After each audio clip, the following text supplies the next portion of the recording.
ایک صحابی تھے جوان 12-14 سال عمر, عشق لگا سی کھیڑا کھیڑ دی میں.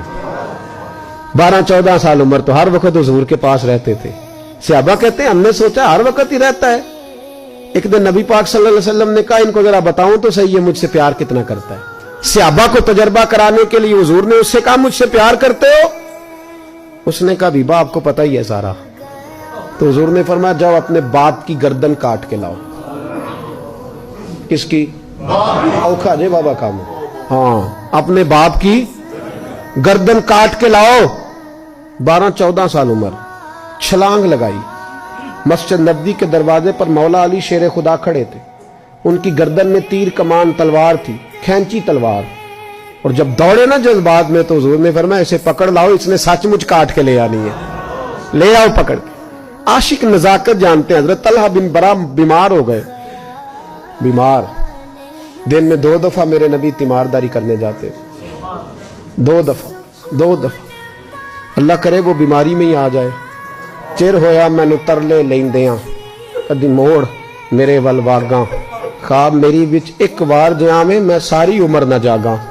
نبی پاک صلی اللہ علیہ وسلم 2 دفعہ تیمارداری کرنے جاتے. 2 دفعہ دن, 2 دفعہ حضور پتہ لے. ایک دن حضور شام کو گئے, ان کا ماتھا چوما تو حضور کی آنکھوں میں آنسو آ گئے. پھر میرے حبیب پاک نے ان کے والد کو کونے میں بلایا, کوئی بات کہی, باپ بھی رونے لگے. حضور نے پھر پیار کیا, چلے گئے. حضرت طلحہ اپنے ابا جی سے کہنے لگے حضور کیا کہہ کے گئے ہیں؟ کہا بیٹے کچھ نہیں. کہا نہیں مجھے بتائیں. کچھ نہیں, رشتہ ہی بڑا نازک, نہیں بتائیں. تو باپ نے سر پہ ہاتھ رکھا, کہا حضور کہہ گئے ہیں تو آج شام کو فوت ہو جائے گا. اور جب حضور نے کہا جب اس کا انتقال ہو جائے تو مجھے خبر کرنا.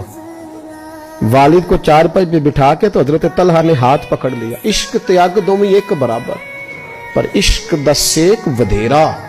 اگ تے ساڑے ککھ تے کانے, عشق ساڑے تن میرا. او اگ دا دارو میہ تے پانی, مینوں کوئی دسے عشق دا دارو کیڑا. بلے شاہ اوتھے کچھ نہیں بچدا جتھے عشق ہوراں دا ڈیرا. ہاتھ پکڑا باپ کا اور کہنے لگے ابا جی ایک وعدہ کرو, رات کو جب میں فوت ہو جاؤں تو نبی پاک کو اطلاع نہیں دینی. خبر کہ بیٹے حضور کہہ گئے ہیں دینی ہے, تو کہتا ہے نہیں دینی, کیوں؟ عاشق نزاکت جانتے ہیں. اگرچہ 12-14 سال عمر تھی پر عشق پکا تھا نا, نزاکت سمجھتے تھے. کہنے لگے ابا جی جن گلیوں سے حضور نے گزر کے آنا ہے وہ یہودیوں کی گلیاں ہیں.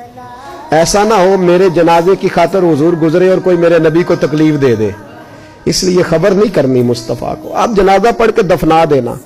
رات کو انتقال ہوا, باپ نے جنازہ پڑھا, دفن کیا. سارا کچھ جاننے والے رسول آئے. کہا مجھے بتایا کیوں نہیں؟ عرض کی محبوبہ, کہتا تھا حضور کو تکلیف نہیں دینی, میری ذات کی خاطر تکلیف نہ دینا, نہ کوئی یہودی تکلیف نہ پہنچا دے. گلیاں یہودیوں کی ہیں, قربان جائیں. ساری دنیا روزہ رسول پہ, اور میرے رسول نے فرمایا مجھے بتاؤ اس کی قبر کہاں ہے. ساری دنیا روزہ رسول پہ, اور نبی پاک اس غلام کی قبر پہ کھڑے آنسو بہ رہے ہیں. صحابہ کہتے ہیں ہر قبر پہ دعا یہ ہوتی تھی یا اللہ قبر کشادہ کر دے, یا اللہ اس کا حساب آسان کر دے. یہاں دعا بھی انوکھی, اس کے لیے دعا بھی انوکھی, رشتہ ہی بڑا نازک ہے.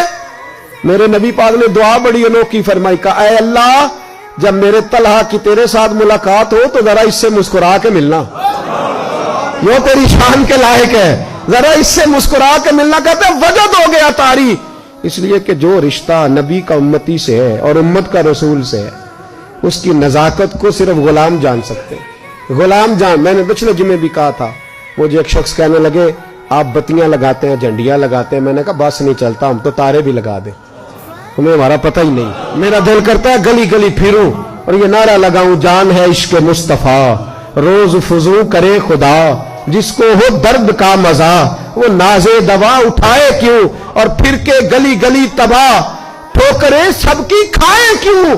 اگر دل کو یہ عقل دے خدا تو تیری گلی سے جائیں کیوں.